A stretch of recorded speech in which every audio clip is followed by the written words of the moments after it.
आइए, सुनिए, देखिए, समझिए सनातन सत्य।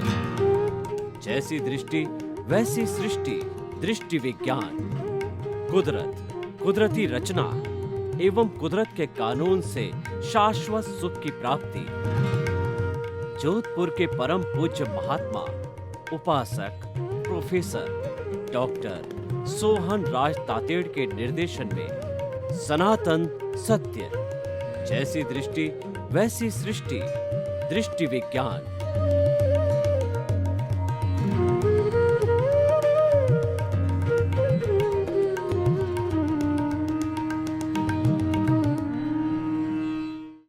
भाई और बहनों, मातृशक्ति को नमन।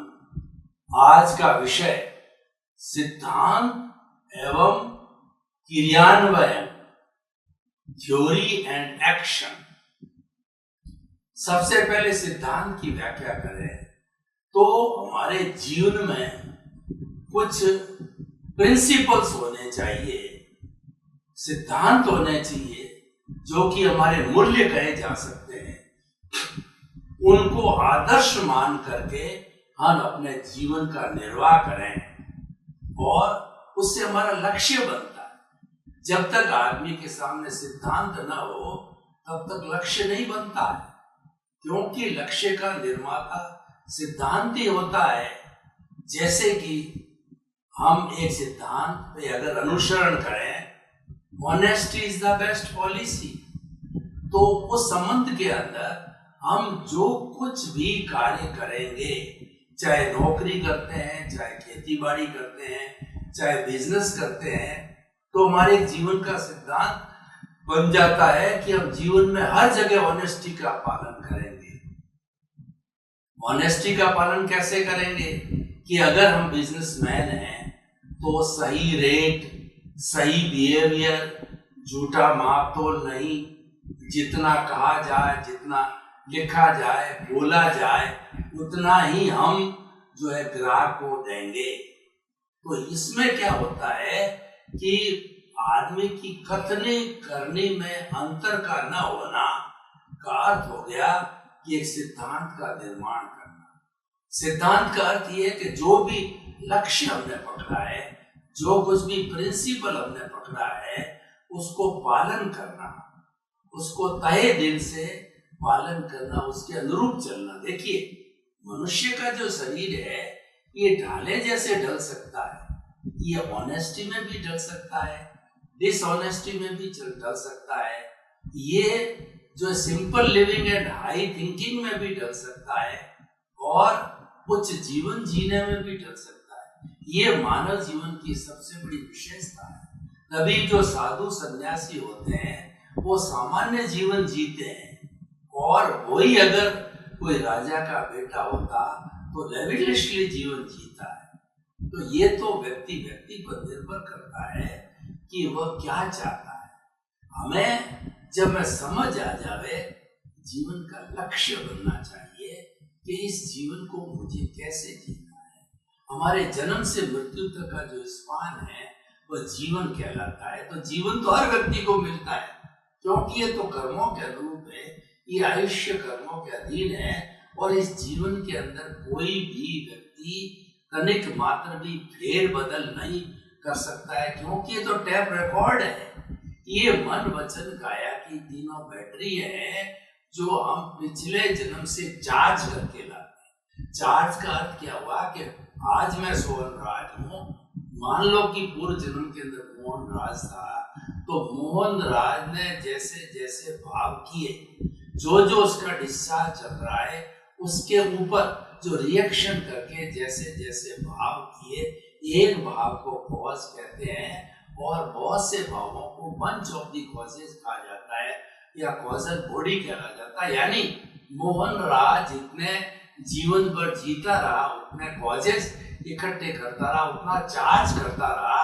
जैसे कि मोबाइल की बैटरी चार्ज होती है, गाड़ी की बैटरी चार्ज होती है, जनरेटर की बैटरी चार्ज होती है तो वह इकट्ठा करता रहा।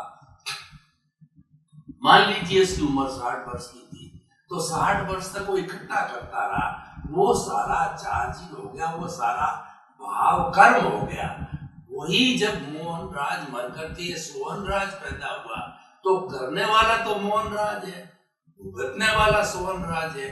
और सोहन राज आज है कल चला जाएगा तो यशवंत राज आगे बनेगा। सोहन राज जैसी कॉजल बॉडी प्यार करेगा, भुगतेगा यशवंत राज। लेकिन तीनों अवस्थाओं में एविडेंस जो है हमारी मूल आत्मा की है, एविडेंस हमारे प्रतिष्ठित आत्मा। मूल आत्मा कोई काम नहीं करती, वो तो अक्रिया है, उसकी मात्र प्रेजेंस है। उसकी प्रेजेंस के बिना पत्ता भी नहीं हिलता है, उसकी प्रेजेंस के बिना कोई भी कार्य नहीं हो सकता है। लेकिन जितना भी पुरुषार्थ होता है, चाहे रिलेटिव पुरुषार्थ हो चाहे रियल पुरुषार्थ हो, वह सारा करने वाली प्रतिष्ठित आत्मा होती है। वो हमारी प्रोसेसिंग फैक्ट्री है, भाव बनाने की, चार्ज करने की और डिस्चार्ज करने की प्रोसेसिंग फैक्ट्री है। वह हमारी प्रतिष्ठित आत्मा, वो प्रतिष्ठा करती है, प्रतिष्ठा करती है, वो हमारा चार्ज पॉइंट है। और भोगती है पूर्व जन्म का, वो हमारा डिस्चार्ज पॉइंट है। दोनों साथ चलते हैं। उसके अंदर मन होता है, बुद्धि होता है, चित्त होता है, अहंकार होता है। जो डिस्चार्ज होता है वो तो ऑटो मोड से चलता है, वो तो नियत होता है, फिक्स्ड होता है। इसीलिए कहा गया मन वचन काया तथा उससे जुड़ी हुई अवस्था मात्र कुदरती रचना है और वो व्यवस्थित है, मतलब फिक्स होकर के आया है। इसलिए उसकी तो हमें कोई स्वतंत्रता नहीं है सांस लेने की, तो उसके बारे में ज्यादा बात करने से क्या, वो तो भुगतान है। ये शरीर पिछले जन्म के कर्म के भुगतान के लिए मिला है, ऑटो मोड से चल रहा है, चलने दो। तो हमको करना क्या है, हमको करना ये है कि नए चार्ज का सोचो, भविष्य की चिंता करो कि अगले जन्म के लिए मुझे क्या करना है। तो अगले जन्म के लिए जो कुछ भुगतान चल रहा है उससे मुक्त रहेंगे तो there will be no causes at all, no causal body will be formed. और जब कॉजल बॉडी नहीं बनेगी तो कुछ जन्मों के अंदर जो बर्फ की सीला की तरह जो है हमारा जो हमारा डिस्चार्ज पड़ा है वो धीरे धीरे पिघल करके और वह सारा कर्म शरीर शून्य हो जाएगा और अपने स्वरूप को प्राप्त करके सिद्ध बुद्ध मुक्त बन सकते हैं। इसीलिए जब इस जन्म में कोई भी हमें ज्ञानी पुरुष मिल जावे, सदगुरु मिल जावे, और गुरु बिना ज्ञान नहीं होता, वह सर्च भी करना चाहिए। तो गुरु मिलने के बाद के अंदर जो है हमें अपना ज्ञान लेना चाहिए। ये ज्ञान है वो सिद्धांत, और सिद्धांत और क्रियान्विति की बात को ज्ञान से जोड़ते हैं क्योंकि अज्ञान को मिटाना है। हमारे जीवन का लक्ष्य क्या है, भीतरी जगत का क्या ज्ञान को मिटाना है। उसको मिटाने के लिए पुरुषार्थ क्या है कि हमें ज्ञान लेना पड़ेगा। उसके लिए हमारे को प्रत्यक्ष ज्ञानी पुरुष चाहिए, सदगुरु चाहिए, उसका अतिशय होता है, हमारा भाग्योदय होता है। दोनों जब मिल जाते हैं, कैसे मिलते हैं कि स्वामी विवेकानंद, जो कि उनका नाम जो था वो उनका नाम केदारनाथ था, तो उन्होंने वो बचपन से जो ये सोचते रहे पूर्व जन्म से अच्छा उपादान लेके आएगा, मुझे गुरु मिले, गुरु मिले। तो गुरु के लिए वो ढूंढते रहे, उनके समझ में नहीं आया। लेकिन अंत के अंदर जब उन्होंने जो है वो कन्याकुमारी के मठ पर स्वामी रामकृष्ण परमहंस को देखा, तो प्रथम दृष्टवा जो है स्वामी रामकृष्ण परमहंस को अपना शिष्य मिल गया, और स्वामी विवेकानंद को जो है, केदारनाथ को जो है वो अपना गुरु मिल गया। तभी से जो है वो स्वामी बन गए, स्वामी विवेकानंद नाम हो गया। ये लंबी कथा है, मैं उसमें नहीं जाना चाहता हूँ। मैं तो ये बात कह रहा था कि सिद्धांत जो है वो हमारा जीवन का लक्ष्य है और क्रियान्विति वो हमारा पुरुषार्थ है। तो एक तरफ तो हमारा जो लक्ष्य है, दूसरा तरफ पुरुषार्थ है, तो दोनों को हम लेकर के चलते हैं, तब जाकर के हम कहीं न कहीं पर जो है वो प्रगति कर सकते हैं। दोनों साथ चलना चाहिए। मात्र सिद्धांत होने से क्या होगा? वो जैसे कि देखिए कि मेरे पास में एक टैबलेट है, उस टैबलेट को जब तक मैं पानी, चाय, दूध के साथ में मुंह में डाल के नहीं लूंगा, और टैबलेट निश्चित जगह पहुंच करके, मान लो पेन किलर है, उस जगह पर पहुंचे बिना वो पेन को कैसे कम करेगी? तो खाली टैबलेट का होना तो सिद्धांत है, लेकिन उसको मुंह में लेना ये हमारी क्रियान्विति है। तो दोनों साथ चलने चाहिए। तो हम जो अपने भीतरी जगत की बात कर रहे थे कि भीतरी जगत के अंदर हमको ज्ञान मिलता है, तो ज्ञान मिलने के बाद में पुरुषार्थ कहिए या क्रियान्विति चालू हो जाती है। तो ज्ञानी पुरुष जो होता है वो अपने अतिशय से, अपनी कृपा से, वो हमारा अनंतानुबंधी कषाय यानी दर्शन मोहनीय को भस्मीभूत कर देता है। भस्मीभूत कैसे करता है? मैं आपको उदाहरण देना चाहता हूँ कि जो है ये सरक को पकड़ने वाले कालबेलिए होते हैं, तो वो कालबेलिए क्या पुंगी बजाते हैं, तो पुंगी बजाने पर सर्प नाचने लग जाता है। तो जो ही सर्प नाचने लगता है त्यों ही वो कालबेलिया इतना होशियार होता है कि जब जो नाचता है तो अपना भान भूल जाता है, तो उसके समय में वो उसके जो जहर की थैली को जो है पकड़ लेता है, उसको कुचल देता है और कुचल करके उसको समाप्त कर देता है। यानी वह विषहीन सर्प बन जाता है, और विषहीन सर्प बनने के बाद फिर इसको पिटारे में बंद करता है और फिर अपने हाथ में डसाता है, क्योंकि जहर की थैली तो चली गई जाने के बाद खूब उसको एक साधारण तरह का जो है वो कहना चाहिए सर्प बन गया, उसका कोई असर नहीं होता। असर तो जहर का होता है। उसी तरह से हमारे अनंत अनुबंधी कषाय की थैली को ज्ञानी पुरुष जो फेंक देता है, फेंक करके हमको जो है जीवात्मा से अंतरात्मा के पद पर बिठा देता है। जीवात्मा मतलब सोहन राज, तो सोहन राज के पद से जो कर्ता के पद पे हमको वह कर्ता यानी जो है वह जीवात्मा से अंतरात्मा पद पर बना देता है। अब फिर जो क्रियान्विति होती है, वह क्रियान्विति हमको परमात्मा बनाती है, वो पुरुषार्थ है। तो हम ये कहना चाहिए कि जितना जितना पुरुषार्थ है वो हमारी क्रियान्विति है, और जितना जितना सिद्धांत है वो हमारा लक्ष्य है, और वह हमारा वो चिंतन मनन और निध्यासन है। उसके आधार पे जो है हम काम करते हैं। तो दोनों का मिलने से ही कोई भी कार्य होता। अब मैं देखिए आपको जो है कुछ बाह्य जगत की बात बताता हूँ कि हमारा जो हम बाह्य जगत, भीतरी जगत, दोनों जगत की बात करते रहेंगे, तो दोनों जगत की बात करने से जो है हम ये समझ पाएंगे कि चाहे भीतर का जगत हो चाहे बाहर का जगत हो, दोनों में सिद्धांत और क्रियान्विति की आवश्यकता होती है। तभी जाकर के हमको रिजल्ट, फल मिल सकता है, तभी जाकर के हमारा कार्य संपन्न हो सकता है। अब देखिए कि हमने जो है सबसे पहले जो चिंतन किया कि हमको कमाने के लिए हमको तुरंत लखपति बनना है, तो वो करने के लिए हमको क्या करना चाहिए, तो अध्ययन किया तो मालूम पड़ा कि फैक्ट्री लगानी चाहिए। तो ये फैक्ट्री लगाने का जो दिमाग के अंदर बात आई, ये चिंतन हो गया। फिर गहरे में जाकर के मनन किया कि अब फैक्ट्री किस चीज की लगानी। मालूम पड़ा कि मेरा अनुभव किसके अंदर है।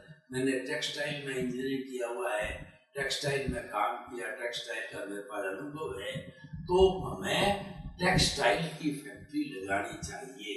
जब टेक्सटाइल की फैक्ट्री लगाने का चिंतन किया, गहराई में जाके मनन किया कि फैक्ट्री के लिए कितनी जगह चाहिए, फैक्ट्री में ये प्रोडक्ट बनेगा, इस प्रोडक्ट के लिए ये रॉ मटेरियल बनेगा, इतना पावर कनेक्शन होगा, इतने कर्मचारी चाहिए, सारा चिंतन मनन हो गया। और निध्यासन का मतलब फिर क्रियान्विति, भीतर जाकर के और सारा जो है उसको एक्शन में लाना, वो निध्यासन हो गया। हमने फैक्ट्री लगाया, रॉ मटेरियल लाए, पावर कनेक्शन लिया, मजदूर लगाए, प्रोडक्शन स्टार्ट। ये क्रियान्विति है।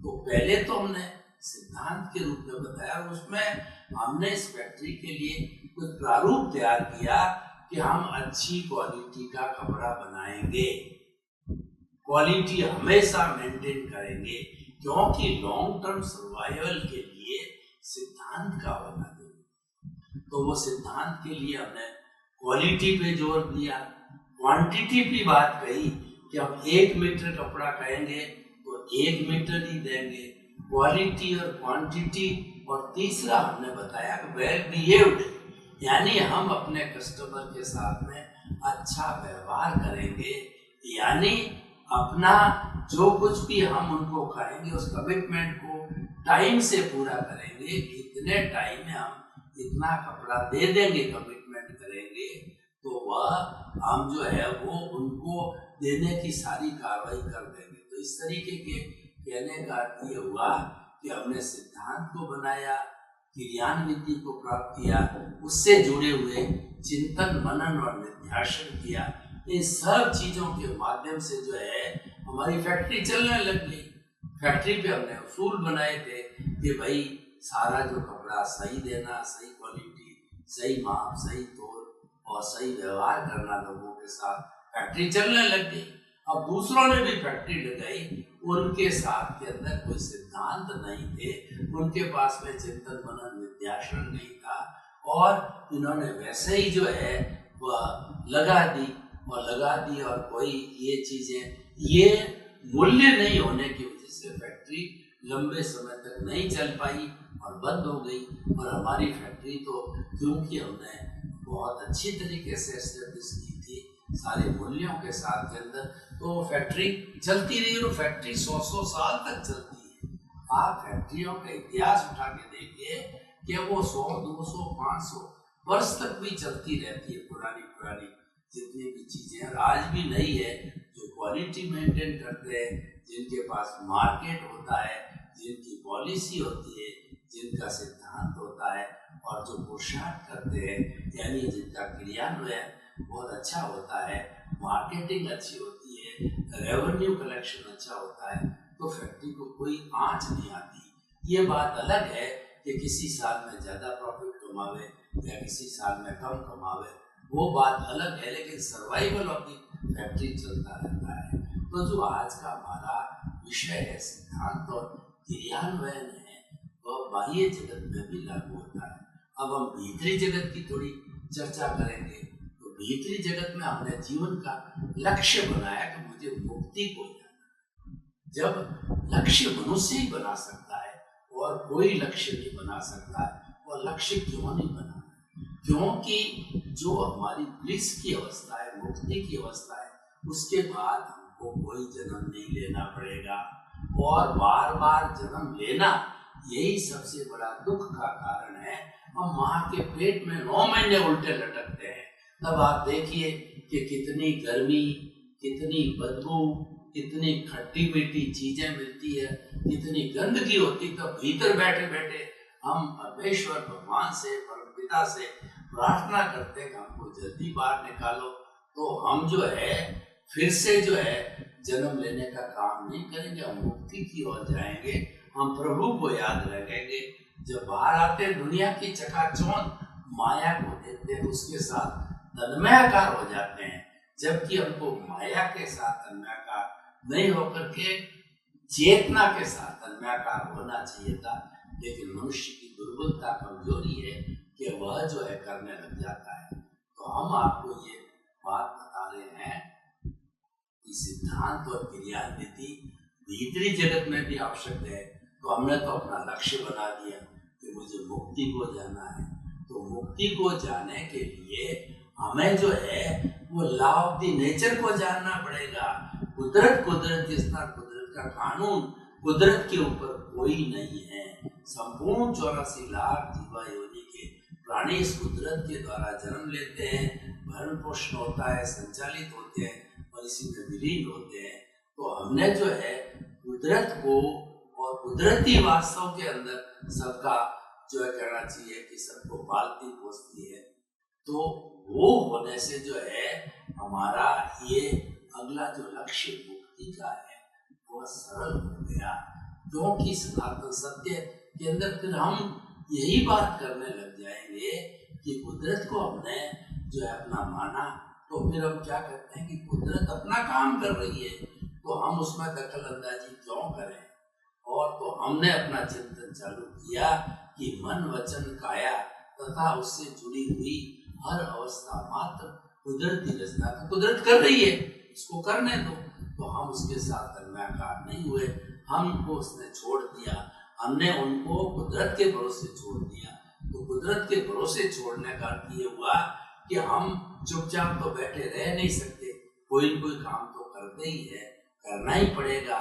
तो हमने उसको ज्ञाता दृष्टा का रूप दे दिया, यानी मन क्या चिंतन कर रहा है, वचन क्या बोल रहा है, और काया है क्या क्या कार्य कर रही है, खा रही है, पी रही है, उठ रही है, बैठ रही है, सो रही है, रो रही है, धो रही है, इन सब चीजों को जो है हमने ज्ञाता दृष्टा, जानने वाला देखने वाला हूँ, जो कि मेरा लक्षण है, वो चालू कर दिया। मात्र जानना, देखना, उसके साथ जुड़ना नहीं, तन्मयकार नहीं होना, ये स्थिति हमने चालू कर दी। तो ये जो है स्थिति जो ही हम करने लग जाते हैं, तो ही हम मुक्ति की नींव लगा देते हैं, तो ही हमारा दृष्टि विज्ञान प्रारंभ हो जाता है। मुक्ति की नींव क्यों लगती है कि यह चिंतन आते निर्जरा चालू हो जाती है, यानी हमारा कर्म शरीर फास्ट स्पीड से धुलने लग जाता है, फास्ट स्पीड से कम होने लग जाता है, ये निर्जरा है। और हमने अपने स्वरूप की तरह कंसंट्रेट किया, तो ये हमारा संवर है। संवर का मतलब यह है कि स्वरूप की जानकारी करना, प्राणी मात्र को कोई कष्ट न देना। तो हर संवर के साथ में निर्जरा ऑटोमेटिक मिलती है, निर्जरा जुड़ी हुई है। तो हमने अपने स्वरूप की जानकारी जो ही चालू की, जो ही हमारा कर्म शरीर जो है वह धीरे धीरे जो है वह धुनता रहा, कम होता रहा। वो अज्ञान है, और हमारा लक्ष्य भी यही है कि इस कर्म शरीर को जीरो करना है। तो ये एक्शन हमारा चालू हो गया। जब जीरो हो गया तो हमारा काम हो गया, हम जो है सिद्ध बुद्ध और मुक्त बन जाते हैं। तो देखिए, भीतरी जगत में हमने सिद्धांत को पकड़ा, और हमने चिंतन मनन निध्यासन को पकड़ा, और हमने क्रियान्विति चालू करी, वही हमारा पुरुषार्थ है। हम रियल पुरुषार्थ पे चले गए, तो रियल पुरुषार्थ जो है वह हमेशा जो है परमानेंट है, और रियल पुरुषार्थ चेतना से जुड़ा हुआ है, यानी वह अविनाशी है। जब अविनाशी और परमानेंट है तो हमेशा रहने वाला है। तो इस तरीके से जो है हम उसके साथ में जुड़ गए, तो हमारा धीरे धीरे स्वरूप की जानकारी होने लग जाती है, मुक्ति का मार्ग मिल जाता है। कुछ 5 सूत्रों की केवल चर्चा करूंगा, जिससे व्यक्ति अपना बहुत सुंदर, सात्विक और अच्छा बना सकता है। तो पहला सूत्र जो है वह है भावक क्रिया। भावक क्रिया का अर्थ होता है हमेशा वर्तमान के अंदर जीना। वर्तमान में जीने का मतलब है रहो भीतर, जियो बाहर। आपकी प्रेजेंस जो है भीतर ही है, प्रभु भीतर है, तो आप प्रभु के साथ रहो। तो हमेशा भीतर में रहना का अर्थ हो गया कि हम बाहर जो है इंद्रियों को बाहरी जगत से विषय खींचने के लिए नहीं भेजें।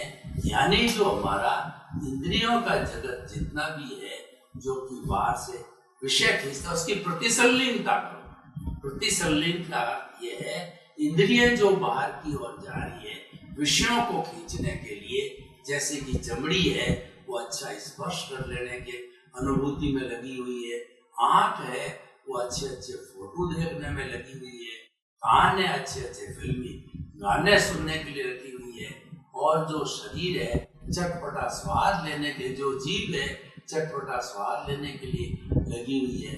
तो ये 5 इंद्रियां जब इन विषयों के अंदर लगी हुई है, तो प्रतिसंलीनता इनको भीतर की ओर खींचती है कि भाई तुम जो जिन चीजों में सुख महसूस कर रहे हो वो तो क्षणिक सुख है, वो तो आपने भोजन किया और सुख समाप्त हो गया, पर आपको तो परमानेंट सुख चाहिए ना। तो परमानेंट सुख कहाँ पर है? परमानेंट सुख हमारी आत्मा के भीतर है। आत्मा का स्वभाव है, बाहर ढूंढ रहे हैं, गलत है।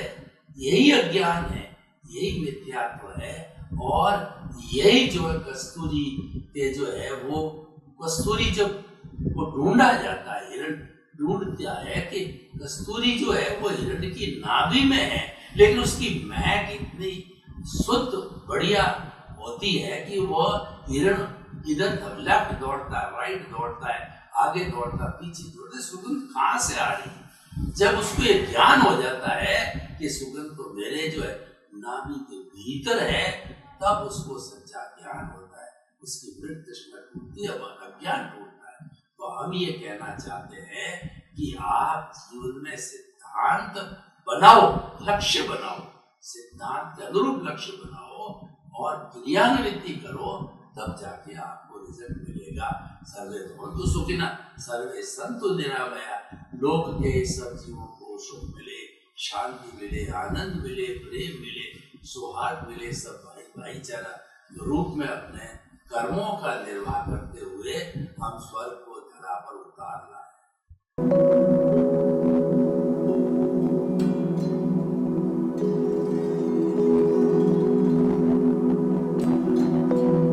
एक ऐसा अंतर्राष्ट्रीय ख्याति प्राप्त मानव जो गुरु प्रेरणा से पिछले 20 वर्षों से वानप्रस्थ जीवन जीते हुए 24 घंटे मानवता की सेवा में संलग्न है।